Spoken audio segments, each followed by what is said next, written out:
തണുപ്പ് കാരണം രാവിലെ ഒന്നും എഴുന്നേൽക്കാനേ പറ്റുന്നുണ്ടായിരുന്നില്ല കേട്ടോ. പക്ഷേ രാവിലെ പോയല്ലേ പറ്റൂ. അതുകൊണ്ട് രാവിലെ എങ്ങനെയൊക്കെയോ എഴുന്നേറ്റ് വന്നു കേട്ടോ. അപ്പോൾ ഞാൻ എഴുന്നേറ്റ് വന്നപ്പോഴത്തേനും ഇത് അച്ഛൻ മീൻ കുഞ്ഞുങ്ങൾക്ക് തീറ്റയൊക്കെ കൊടുത്തു. അച്ഛൻ്റെ എല്ലാ ദിവസത്തെയും പ്രധാന പരിപാടിയാണ് ജോലിക്ക് പോകുന്നതിന് മുമ്പേ അതുങ്ങൾക്കുള്ള ഫുഡ് അങ്ങോട്ട് കൊടുക്കും. അച്ഛൻ മാത്രം ചെയ്യുന്ന പരിപാടിയാണ് കേട്ടോ. കാരണം അച്ഛൻ രാവിലെ കൊടുക്കും, ഒരു ദിവസം ഒരു നേരം കൊടുത്താൽ മതിയല്ലോ. അങ്ങനെ അതാ പൂക്കളൊക്കെ കാറ്റത്ത് ആടി ഉലയുവാണ് കേട്ടോ. ഡാലിയയിൽ നിറച്ച് പൂവുണ്ടായിട്ടുണ്ടേ. പിന്നെ ഈ പൂവിൻ്റെ പേരെന്താ, ഹൈഡ്രാഞ്ചിയ. അതും വിരിഞ്ഞിങ്ങനെ നിൽക്കുവാണ് കേട്ടോ. അതിൻ്റെ പൊസിഷനൊന്ന് മാറ്റി വെച്ചിട്ടുണ്ട്. അതാണിപ്പോൾ ഞാൻ വീഡിയോയിലൊന്നും അത് കാണിക്കാത്തത്.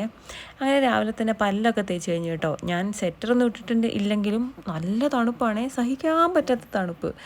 അമ്മ അപ്പോഴത്തേക്കും രാവിലെ ദോശയ്ക്ക് കിഴങ്ങ് കറിയാണ്, തേങ്ങയൊക്കെ വറുത്തരച്ച്.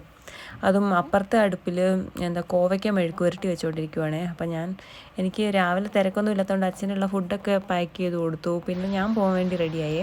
എന്തോ ആ ഡ്രസ്സ് എനിക്ക് ഇഷ്ടപ്പെടാത്ത കാരണം ആ ഡ്രസ്സ് മാറി ഈ ഡ്രസ്സ് ഇട്ടു കേട്ടോ. പിന്നെ പോകാനിറങ്ങിയപ്പോൾ നല്ല മഴ, ഒരു രക്ഷയില്ലാത്ത മഴ കേട്ടോ. മഴയുള്ള സമയത്ത് ഹൈ റേഞ്ച് കാണാനൊരു പ്രത്യേക ഭംഗിയാണ് കേട്ടോ.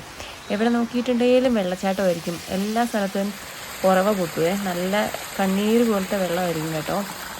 പിന്നെ നമ്മുടെ ഭാഗത്ത് 2-3 ഇതുപോലത്തെ കുഞ്ഞു വെള്ളച്ചാട്ടങ്ങളുണ്ട്. കാണാൻ തന്നെ നല്ല രസമാണ് കേട്ടോ. അതിൽ നിന്നൊക്കെ വരുന്നത് നല്ല ശുദ്ധമായിട്ടുള്ള വെള്ളമാണേ. നമ്മുടെ ഇവിടേക്ക് കിണറൊക്കെ കുഴിച്ചിട്ടുണ്ടെങ്കിൽ പെട്ടെന്ന് തന്നെ വെള്ളം കാണും കേട്ടോ. പിന്നെ ഹൈ റേഞ്ച് ആകുമ്പോൾ മഴ പെയ്യുന്ന സമയത്ത് കുറച്ച് സേഫ്റ്റി കുറവുമുണ്ട്.